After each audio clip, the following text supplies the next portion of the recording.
খাচ্ছি। সবাই good morning বলো। Good morning. তুমি একটু গুড মর্নিং বলে দে। Good morning. Good morning. আজকে চিনি ফিনি দিস না আমাদের। দুধ দিচ্ছিস কেন? দাদাই দুধ চা খায়?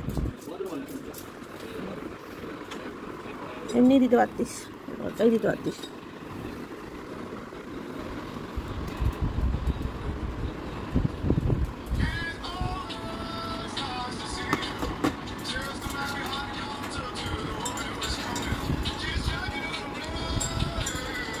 নষ্ট করে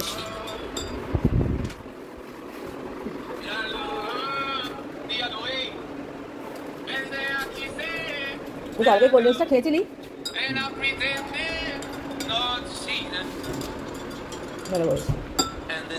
এত দুধ দিলি? তাহলে কফি দে, কফি দে, চা দিস না। আমারটার মধ্যে কফি দিয়ে দে, তাতাইয়ে ডিপ করে দিয়ে দে।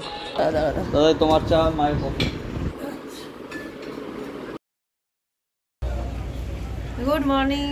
দীঘা সুন্দরীতে চলে এসেছি আমরা কালকেই, আর আজকে ডে 2তে তোমাদের সবাইকে স্বাগত।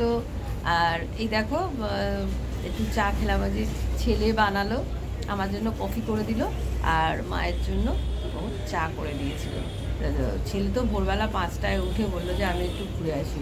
তা তখন আর কালকে আমরা ঘুরেছি, কালকে তো ছেলে একটুও বেরোয়নি, ওর আর কালকে আর ঘুরতে ইচ্ছা করেনি, এত রোদ্দুর ছিল।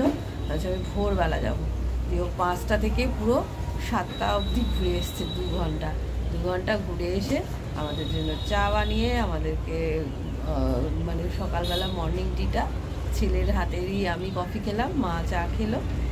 আর এই এখন একটু বাইরে বসে আছি।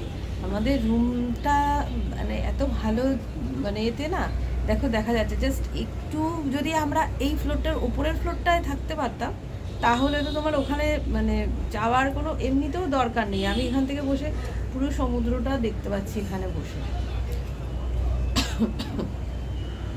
তা অত দূরে গিয়ে তাহলে এই যে বসে বসে দেখতে ভিউটা কিন্তু বেশ ভালোই লাগছে।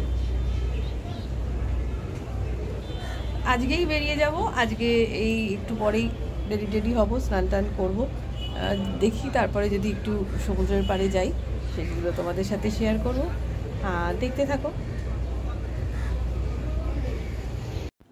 চাটা খেয়ে বোনের ঘরে গেলাম, ওদের সাথে কথা বলে নিলাম ওদের কি প্ল্যান, কারণ ওরা তো সবাই গাড়ি করে এসছে। তা ওরা বলল যে ওরা আজকে রাতে বেরোবে, ওরকম রাতে একদম ডিনার করে বেরোবে, তারপরে ভোরবেলার দিকে পৌঁছে যাবে। যাই হোক, সেই জন্য একটু প্ল্যানটা চেঞ্জ হয়ে গেছে। আমরা এখন ব্রেকফাস্ট করে যাব চন্দনেশ্বর মন্দির, তারপর ওখান থেকে উদয়পুর বিচ, এগুলো ঘুরে আসব। আর আমাদের বাসটা হচ্ছে ওল্ড দীঘা থেকে 1:55, তার আগে মোটামুটি 10টা থেকে 2 ঘন্টার মধ্যে আশা করি এগুলো ঘুরে ফেলা যাবে। যাই হোক, এখন তাহলে রেডি টেডি হয়ে নিই, একবারে ফ্রেশ হয়ে স্নান টান করে নিই, করে বেরিয়ে যাব।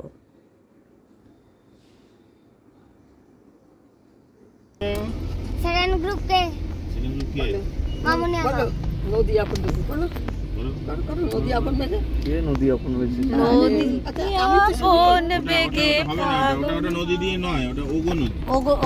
ও নদী, ওগো নদী আপন বেগে পাগল পাড়া। আচ্ছা না, আচ্ছা হবে না তো, ঠিক আছে। নয়ন ভরা জল গো তোমার চোল ভরা ফুল, ল দেখ ভরা চিকেন, ল দিয়ে কই তারা কাকু করছে কোথায়? আমি রেফ তারা কাকু করতে পারছে না, ল দিয়ে পাচ্ছে না।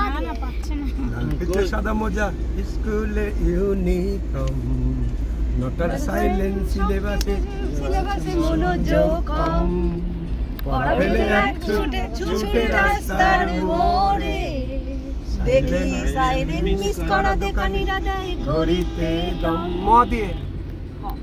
মুঝকো জিনা হ্যায় জিনে দো, ওকে ওরা চারজন, মুঝকো জিনা হ্যায় এটা তো কোনোদিনই গলা খুলবে না।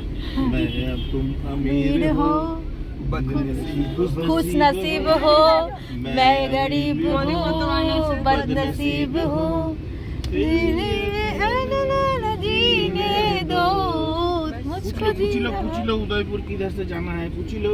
কেন ওই যে কি মন্দির সামনে এসে গেছি তো, ওই দেখো না উদয়পুর আমরা ছেড়ে এই বেরিয়ে তো কি এসেছি। একটা সুন্দর মন্দির, এই দেখো না। नहीं ये अनुक पांडु मंदिर है, ये नहीं। ए इसमें ही जाना है, ये देखो কি সুন্দর চন্দনেশ্বর না গন্ধনেশ্বর কি, দেখো এটা। দাদা এটাই কি চন্দনেশ্বর মন্দির? মন্দির উদয় ওইদিকে ঘুরি। ক্লাস পাওয়ার এসছে, ক্লাস পাওয়ার তো আমার। চলো ভেতরে ঢুকি না, ভেতরে ঢোকার আগেই তো জিনিস কিনবি। ভেতরে নিশ্চয়ই পাওয়া যাবে। কি কি বলছে? সবাই মিলে 50 টাকা লাগবে। মন্দির দর্শন করবেন, একটা প্রসাদ পাবেন 50 টাকা। কি হচ্ছে? হ্যাঁ। এখন শ্রাবণ মাস চলছে, আর যদিও বা ব্রেকফাস্ট করে নিয়েছি, তাও চন্দনেশ্বর হচ্ছে শিব মন্দির, তো ভাবলাম যে একটু করে দিই, কারণ কেমন একটা মনের মধ্যে হলো, সব একটা পুজো দিয়ে দিলাম।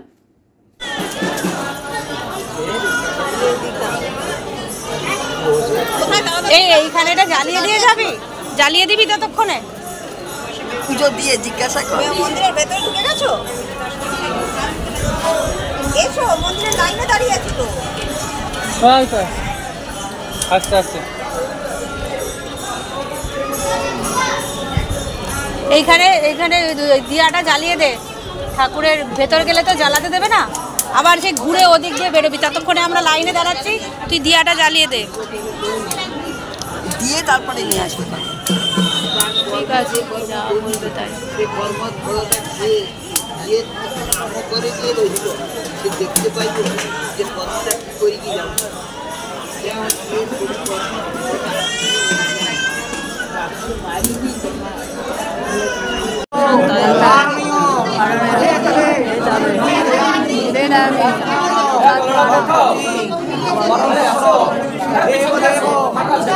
এই মন্দিরে 15-20 বছর আগে এসেছিলাম, কিন্তু আর এখন তো এই মাটিতে এত টাইলস বসিয়ে দিয়েছে, আর এত রোদ্দুরের তাপ, কি গরম রে ভাই। তারপরে মা তো হাঁটতেই পারছিল না, তারপর ছেলে কী করেছে, মাকে কোলে নিয়ে অতটা জায়গা নিয়ে গেছে।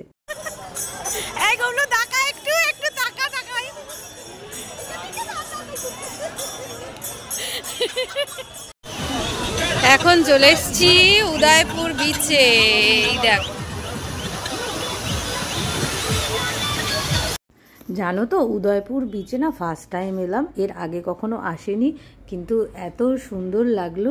আর দীঘাতে বা নিউ দীঘা, ওল্ড দীঘা, কোথাও তো এখন এত বোল্ডার স্নান করা যায় না, কিন্তু এখানে এসে দেখছি যে সুন্দর করে কি সুন্দর করে সবাই মানে স্নান করছে, জলে নামছে, মানে এত ভালো লাগলো। তা মনে হচ্ছিল যে ইস, কালকে যদি আমরা ওই দীঘার সমুদ্রে না নেমে যদি এখানেই চলে আসতাম, জানতাম না। তারপরে অনেক লোক বলছে যে উদয়পুর চলে যান, ওখানে গিয়ে স্নান করুন, তখন তাই জানলাম। যাই হোক, আমরা তো আজকে আর স্নান করার মতন সময় আমাদের হবে না, এখন দেখতে দেখতে প্রায় 12:30 বেজে গেছে। এবার আমরা আস্তে আস্তে ব্যাক করব। ব্যাক করে আমাদের তো আবার একবার রুমে গিয়ে ফ্রেশ হয়ে তারপরে আমরা বেরিয়ে যাব। আর এখন আমরা আর লাঞ্চটা, আমরা সকালবেলা ভালোই হেভি ব্রেকফাস্ট করে নিয়েছি, এই মুহূর্তে আর লাঞ্চ করব না, গাড়ি যেখানে দাঁড় করাবে সেখানেই আমরা লাঞ্চ করে নেব। যাই হোক, আজকের ব্লগটা এইটুকুই, আশা করি তোমাদের খুব ভালো লেগেছে। অবশ্যই লাইক কমেন্ট করে আমাকে জানিও বন্ধুরা, তোমাদের কেমন লাগলো আমাদের এই দীঘা ট্যুর। তবে সত্যি আমাদের কিন্তু খুব ভালো লেগেছে, ফুল ফ্যামিলি, বন্ধু বান্ধব সবাই মিলে যে একটা হইচই আনন্দ হয়েছে। তা আমার হাজব্যান্ডটা আসলে আরেকটু ভালো লাগতো।